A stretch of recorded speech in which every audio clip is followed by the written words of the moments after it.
والسلام یو کس یو ګستاخ هغه په سزا باندې وخېدلی شو. ډېر زیات نن خوشحاله یم. ما له خوب نه راپورته ما چې دا د رزیل بچي به څنګه ګېرېږي. شکر الحمدلله یو کس ګرفتار شو، یو کس سزا وخوړه. دا دوه کسانو، دا بنیران نو. بنیران چې کوم دی د الله او د الله د رسول سره مینه محبت کوي، چې کوم دی بنیرې نو.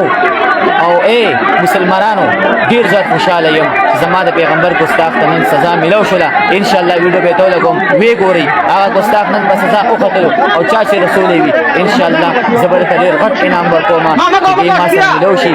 او یا د دې ما ته صرف لوکیشن ولېږي چې دا زه یم. انشاءالله دته به زه ډېر غټ انعام ورکوم.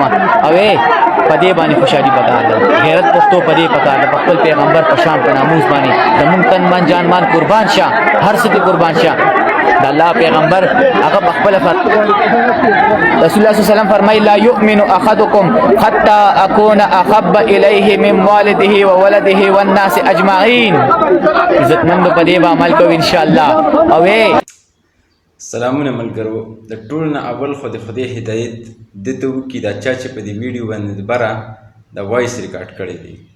د دې مین مقصد صرف او صرف خپل فالوورز حاصلوي، بلکې دا صرف او صرف یو جګړه ده. دا کس لیوي والا نیولې دی، دې کې حقیقت نشته دی.